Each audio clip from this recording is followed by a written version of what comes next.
And welcome back to the hot stage via the Hot Lap. We are talking WRC and team bosses. Yes, the WRC team bosses reacting to the future of all those announcements last week. Some of it is getting quite interesting. And also, WRC. I mean, there's an interesting article on dirtfish.com about David Richards and his U-turn. The WRC U-turn 20 years in the making is the head of the article, as you can see here.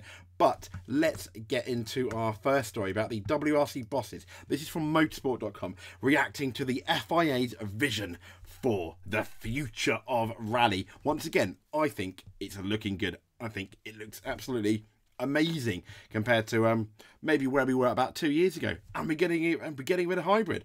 So the World Rally Championship teams, they've offered their initial reactions, it says here, to the FIA's radically proposed overhaul of rallying's top tier. And that's going to begin as soon as next year.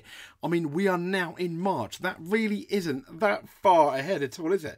And as we know, this concept revealed by the governing bodies, well, it says this week, but now we're into Monday, so it was last week, of their technical and sporting regulations, alongside a plan which I think is brilliant to address how they're going to promote the championship. How are we going to get more people watching this awesome sport?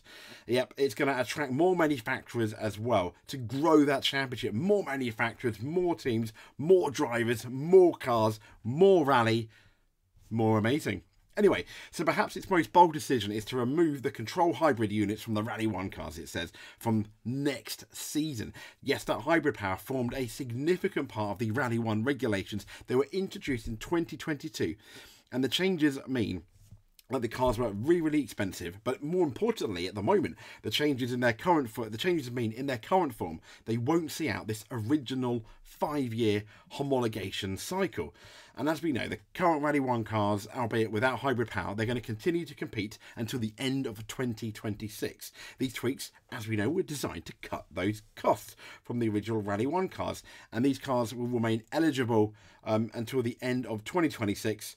And the new regulations for the Rally 1 class is pretty much going to be rubber stamped, new cars from 2027. And the 26 cars will be based on the Rally 1 car concept, producing, as we've already told you, about 330 horsepower, capped at €400,000. And the first guy, M Sports Ford team principal Richard Milner, he's welcomed the direction, as have we, from the FIA, and he's supportive of the moves to improve these formats.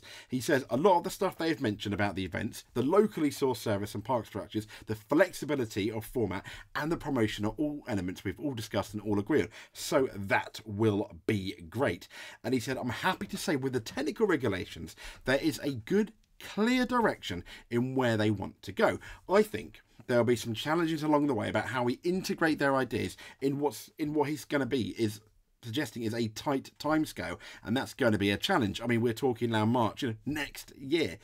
Beginning of March, 10 months, less than 10 months. And he says, but we have to set these goals now. So we have to work proactively now. We have all been shouting that we want something done, and we have some key points as to where we should be heading, he says. And every stakeholder and anyone that has some constructive criticism now needs to work together to find a common goal moving forward. We may not be able to deliver everything, he says, that they want, but I don't think that's the goal. The goal of the working group was to stimulate some ideas. That has never happened. We can't continue to be negative now. We have to be proactive. And he goes on saying there are quite high levels of sign-off, some that require, that will be a challenge. Whatever discussions we have next, this is the bit we need to look at. We need to brainstorm and decide what we need to do on each element.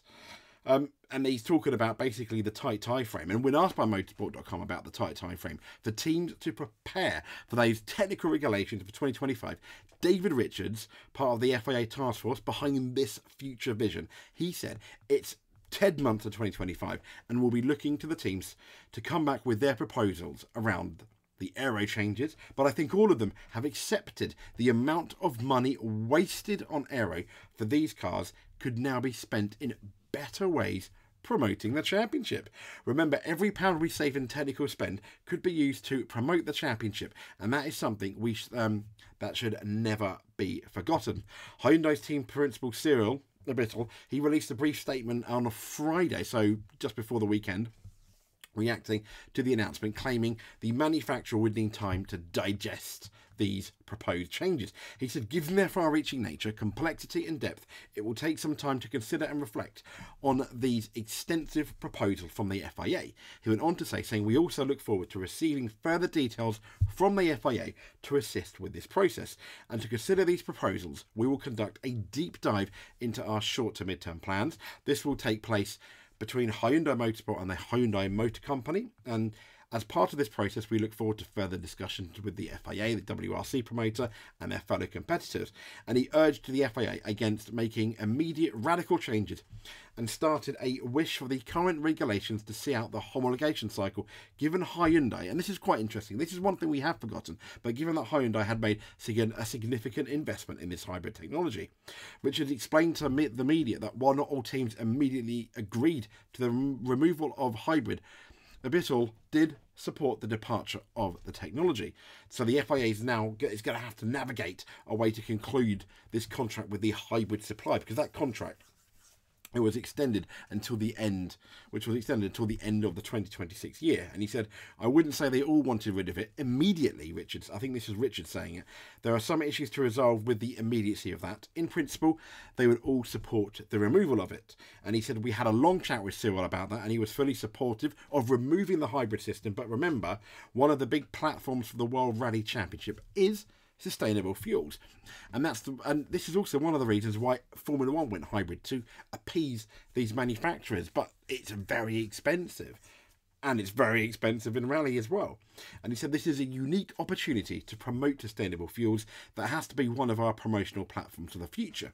And when you speak to a lot of fans of motorsport and this hybrid technology, which is also now in touring cars, making it expensive, because even in touring cars some of the teams aren't coming back. It's still really, really healthy. I take the BTCC for example. However, I do feel this hybrid technology is one of the reasons why some teams aren't coming back, because it's so expensive.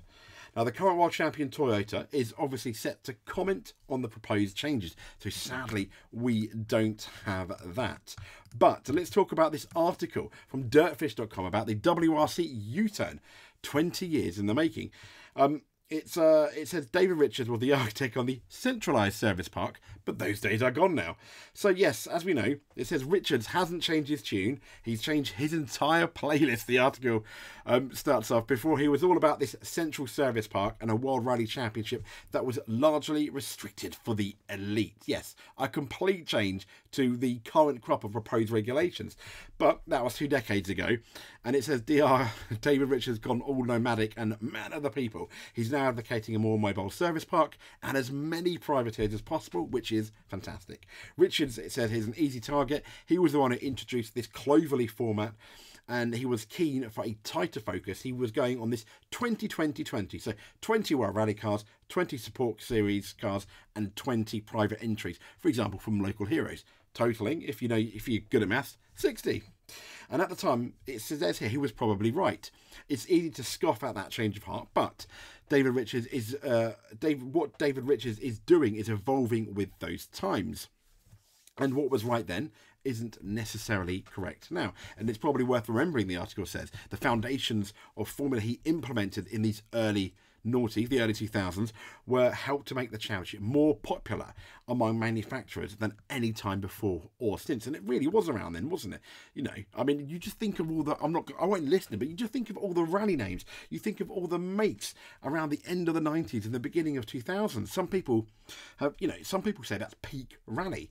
And perhaps if those busy laughing up the sleeves at what, and what they see as a David Richards U-turn that need to get with the program. Oh, spice. It is, Richard says, 20 years ago since I instigated that. Life's change, and you mustn't be afraid to say we must change as well when circumstances change. He said, let's take Monty as a good example. The entry list for Monty, he's saying it was restricted to 70 cars, and that's because they couldn't accommodate any more in the service parking gap. And he says, now, isn't that ridiculous? We're restricting the private competitors, the competitors who are, and I think this is really significant, he says, who are the bedrock of our membership, from competing on their World Championship round, because some of the manufacturers want to bring effectively car showrooms to our service park. We've got to try and work with them to accommodate that. But at the same time, he says, we've got to make more flexibility and help the organisers in this respect. We haven't come up with a solution yet. And he goes on to say about the flyaway events, I think there are solutions. Where we asked the organisers to put what he's saying is a better infrastructure in place, reducing that carbon footprint, and the amount of kit we have to fly around the world. So he's saying that's fairly important. And as far as the European event's concerned, we've got to look at what's a fair and sensible template for doing this and just bring back a little bit, make it more realistic. The time has come to stop looking back and start moving forwards. It's been a long time coming, and that's where the article ends, and that's where we're going to end the video. If you made it to the end, you are absolutely amazing. You are a multiple stage winner. If you like and subscribe, you are a rally world champion, in our eyes anyway, at least. Thank you very much, and we'll speak to you soon.